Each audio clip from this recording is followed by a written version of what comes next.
You can't even see my candles. Okay, it's a little bit better. This is a mess. I'm just stressed talking about this. Hi! I feel really weird filming without Callista, but I'm gonna be talking about my worst travel experience, which truly I don't think is as bad as Callista's because hers was just relentless. It was just very stressful. Both of our worst experiences happened basically at the end of the year we spent abroad. So it just kind of felt like both of these experiences happened when it was ending, which made it worse because it was just sad. But after I stayed for a year in Australia, I went to Korea for 3 weeks to see Korea. I love Asia. I haven't been to very many places, but I'm super excited to do that in the future. And I had the opportunity to go, and I was super excited. I spent 3 weeks in Korea right after Australia, and before I left Australia, I was booking my flight home from Korea to Canada, and I was trying to find a flight. I looked at flights. A lot of them were from Korea with a layover in China and then to Canada, but just because of weird political issues with China and Canada, I didn't want to fly through there. So I found a flight from Canada that stopped for a 3-hour layover in Japan and then flew Japan to Vancouver and then Vancouver to Calgary. And it was like $800. It was not super expensive, so I was super stoked. I've booked a lot of flights in my life and I've never had an issue with them before, and I didn't have an issue with this flight. It was completely normal when I booked it. It was all through the Air Japan website. I flew through Air Japan, and it didn't tell me anything weird about the flight or gave me any warning about what was weird about it, so I didn't think anything of it. I had a 3-hour layover in Japan, which I was super excited about because I really like sushi, and I wanted to sit in the Japan airport even if airport food's not the greatest, but I wanted to eat sushi in Japan. That was the flight that I booked. So South Korea to Japan for 3 hours to Vancouver to Calgary. I was like, sick, $800, that's not very much. I can chill in Japan for a couple hours and then the long haul flight from Japan to Canada. So getting to the airport was fine. It was not great. I had to say goodbye to people and it sucked, but I was excited to go home. Like, it was Christmas time and I love Christmas with my family, so I was excited to be able to go see my family. I was very sad in the airport in Korea. As I said, it felt like the year that we had spent, like Callista said in her video, building a life in Australia, having such a good time there was ending, like a death almost of a life that I really love. I always do this. I don't know why, this is just a habit of mine. When I check in for a flight, I always ask them if I need to be getting my bags on the other side if I'm doing a connecting flight, because I like to clarify. I asked when I checked in if I needed to grab my bags when I was in Japan, and they kind of looked at me funny and were like, yeah, you do.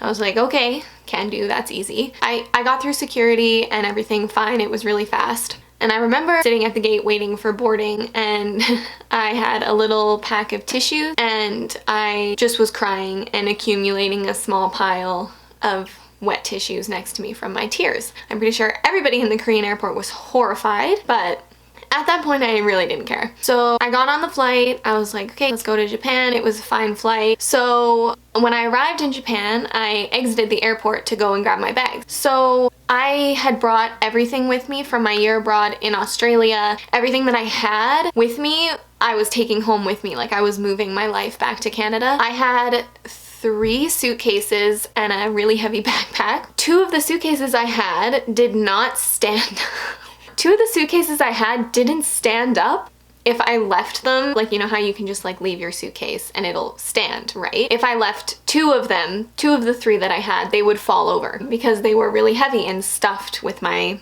life. So the 2 suitcases that can't stand up on their own are the 2 that I was checking for every international flight, and then I carried on my backpack and my carry-on suitcase, which has 4 wheels so it doesn't fall over. So when I arrived in Japan, I went to go grab my bags. I am struggling to carry 3 suitcases, just one person carrying 3 different suitcases through the airport. I know that at one point I was rolling both of the suitcases that fall over behind me and kicking my 4-wheel suitcase in front of me to keep it moving. Just a struggle. And I go up to the departures area in Japan and look on the board that says departures, arrivals, when the flight gates, all that stuff. I was looking on there trying to find my flight because I wanted to check in and go have sushi. Well, I was looking and I couldn't find the flight, and I was looking at it for probably 10 minutes before I went and asked an attendant lady that was working at the check-in desk. I was like, I can't find my flight. I'm flying to Canada and I can't find the flight. Can you help me? I showed her my boarding pass that they had given me in Korea for the second flight, and she was looking at it kind of funny and then was searching on her little iPad thing. She was like, give me 1 second, and she went and asked somebody else something. Came back to me. Apparently nobody could find it. And she looks at me and she's like, oh, you're at the wrong airport. Okay. I have never done this before. I didn't think that this was a thing that really could be done in connecting flights. I had only a 3-hour layover. They didn't give me any warning or like any indication that I would need to be going to a different airport. If I hadn't tried to check in immediately, I would have missed the other flight. I only have 3 hours to get to wherever I need to be for the other flight. I have no idea where the other airport is in Japan. I've never been to Japan before. I can feel the tears start to come because I'm already sad and this is a stressful situation. So I'm like, okay, how far away is the other airport? And she says, an hour. Okay, is there a shuttle or something that I can take from this airport to get to the other airport? And she starts typing on her iPad again, and she's like, no, none of the shuttles would get me there on time. You've missed all the shuttles. You're gonna have to take a taxi. Because at this point, when you're leaving the plane and grabbing your bags and stuff, I probably only had about 2.5 hours to get to the other airport, and it's in a long-haul international flight. Like, you're supposed to be there quite a bit earlier. The only thing that I know about Japan is that taxis are really, really expensive. I was out of money. I was dirt poor at this point. I had spent it all in Australia and Korea, and I was just going home and I was gonna start working again, so I was dirt broke. So at that point, I actually, like, I could feel the tears streaming down my face because I was like, I don't know how I'm gonna be able to afford an hour-long taxi ride in Japan. And then this other lady comes rushing over who also works for Air Japan. And she's like, there's a shuttle right now, we need to go right now. And I'm like, oh my god, and I have my freaking 3 suitcases, and the one lady is like, I'll help, I'll bring you down there, because she can tell that I'm struggling. She escorts me down. The Air Japan lady put me in line, and she's like, you need to go over to the domestic terminal. I got on the bus. It's basically like a public transport bus. So I was standing, trying to balance all of my suitcases. They fell over at least twice on the bus ride over there. And I get to I think it's the domestic terminal that I went to, and I go up to the counter where the bus service is, and the guy's like, it's 3 yen. It was like 350 yen. And I just tapped my credit card. I had no idea how much money that was in Canadian. I was just like, I know I need to get on the bus and go to the other airport. So I went outside, and the bus driver is waiting for me, like hurrying me over. I don't know how they all knew that I was in a rush, but I know all of them could tell that I was not having a good time. Crying, too many suitcases for me to handle, not pretty. So I give him my 3 suitcases, he pushes them underneath the bus, thank God I don't have to carry them. I get on the bus, sit down in my seat, and cry. I called the person that I was staying in Korea with, sobbing, and basically was just like, can you tell me what 3 yen is in Canadian? It was like $40, $50 or something, which is not that bad, but you never know with foreign currency, right? But yeah, like I said, I was dirt broke, so even 40, 50 bucks at that point was kind of like, ouch. I rode through Japan for an hour. I got to the other airport. I checked in fine. It was okay. It was just anytime you're in a foreign country, especially one you've never been to before, anything like that can just ruin everything. And you know, the worst part about it was that I just really wanted to eat sushi. I was so excited to sit in Japan, chill before my flight, and have some fucking sushi, but unfortunately, plans were derailed and I had not a very good time. Japan is wonderful. Everyone there was so nice to me about it, and I don't have any qualms with anyone who worked for Air Japan other than the people who designed the website that doesn't tell you if you're flying into a different airport than you're departing from.